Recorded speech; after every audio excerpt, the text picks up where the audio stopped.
ಇವತ್ತಿನ ವಿಡಿಯೋದಲ್ಲಿ ನಾನು ಹೆಸರು ಕಾಳು ಯಾವ ರೀತಿ ಸಾರು ಮಾಡೋದು ಅಂತ ತೋರಿಸ್ಕೊಡ್ತಾ ಇದ್ದೀನಿ. ತುಂಬ ಸಿಂಪಲ್ ರೆಸಿಪಿ ಇದು. ಬನ್ನಿ ಇದನ್ನು ಹೇಗೆ ಮಾಡೋದು ಅಂತ ನೋಡೋಣ. ದಿನನಿತ್ಯ ಸಾರಲ್ಲಿ ಮಾಡ್ಕೊಳ್ಳೋದು ಸ್ವಲ್ಪ ಡಿಫ್ರೆಂಟಾಗಿ ಮಾಡ್ಕೊಳ್ಳೋಣ. ಹೆಸರು ಕಾಳನ್ನ ರಾತ್ರಿ ನೆನೆಸಿಟ್ಟಿದ್ದೆ. ಬೆಳಿಗ್ಗೆ ಅದನ್ನು ಚೆನ್ನಾಗಿ ತೊಳೆದು ಕುಕ್ಕರ್ಗೆ ಒಂದೆರಡು ಆಲೂಗೆಡ್ಡೆ, ಒಂದು ಟೊಮೆಟೊ, ಸ್ವಲ್ಪ ಉಪ್ಪನ್ನು ಹಾಕಿ ಬೇಯಲಿಕ್ಕೆ ಇಡ್ತಾ ಇದ್ದೀನಿ. ಇಲ್ಲಿ ನಿಮಗೆ ಖಾರಕ್ಕೆ ಬೇಕಾದಷ್ಟು ಕೆಂಪು ಮೆಣಸು, ಒಂದು ಸ್ವಲ್ಪ ಅರಿಶಿನ, ಒಂದು ಕಾಲು ಸ್ಪೂನ್ಗಿಂತ ಸ್ವಲ್ಪ ಕಮ್ಮಿ, ನಂತರ 1 ಸ್ಪೂನಷ್ಟು ಜೀರಿಗೆ, 2 ಸ್ಪೂನಷ್ಟು ಕೊತ್ತಂಬರಿ, 2 ಬೆಳ್ಳುಳ್ಳಿ, ಸ್ವಲ್ಪ ಹುಳಿ ಎಲ್ಲವನ್ನು ಫ್ರೈ ಮಾಡ್ಕೊಂಡಿದ್ದೀನಿ. ನಾನು ತೆಂಗಿನಕಾಯಿ ಮಾತ್ರ ಫ್ರೈ ಮಾಡಿಲ್ಲ. ಇಲ್ಲಿ ಒಂದು ದೊಡ್ಡ ತೆಂಗಿನಕಾಯಿನ ಹಾಕೊಳ್ತಾ ಇದ್ದೀನಿ.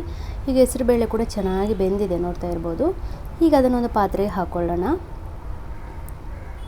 ಈಗ ಅದೆಲ್ಲ ತೋರಿಸಿದ್ದನ್ನು ಚೆನ್ನಾಗಿ ರುಬ್ಕೊಂಡಿದ್ದೀನಿ. ಅಂದರೆ ಅವಾಗೆಲ್ಲ ಮಸಾಲೆ ಎಲ್ಲ ತೋರಿಸಿದ್ನಲ್ವ, ಅದನ್ನು ಚೆನ್ನಾಗಿ ಮಿಕ್ಸಿಯಲ್ಲಿ ರುಬ್ಕೊಂಡಿದ್ದೀನಿ. ನಂತರ ಇದಕ್ಕೆ ಮಿಕ್ಸ್ ಮಾಡ್ಕೊಳ್ಳೋಣ.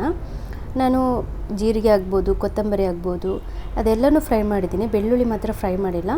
ಮೆಣಸು, ಕೊತ್ತಂಬರಿ, ಜೀರಿಗೆ ಎಲ್ಲ ಫ್ರೈ ಮಾಡಿ ಇಟ್ಕೊಂಡಿದ್ದೀನಿ. ನಂತರ ನೀವು ಅದನ್ನು ಗ್ರೈಂಡ್ ಮಾಡಿ ಇದಕ್ಕೆ ಸೇರಿಸ್ಕೊಳ್ಳೋಂಥದ್ದು. ನಾನಿವಾಗ ಸೇರಿಸ್ಕೊಂಡು ಕುದಿಸ್ಕೊಂಡಿದ್ದೀನಿ. ರುಚಿಗೆ ತಕ್ಕಷ್ಟು ಉಪ್ಪು ನೋಡ್ಕೊಂಡು ನೀವು ಕುದಿಸ್ಕೊಳ್ಳುವಂಥದ್ದು. ಅದ ನಂತರ ಒಂದು ಒಗ್ಗರಣೆ ಹಾಕ್ಕೊಂಡ್ರೆ ಈ ಸಾರಂತೂ ತುಂಬಾ ಟೇಸ್ಟಿಗೆ ರೆಡಿ ಆಗುತ್ತೆ. ಸೊ ಇವತ್ತಿನ ವಿಡಿಯೋ ಇಷ್ಟ ಆಯಿತು ಅಂತ ಭಾವಿಸ್ತೀನಿ.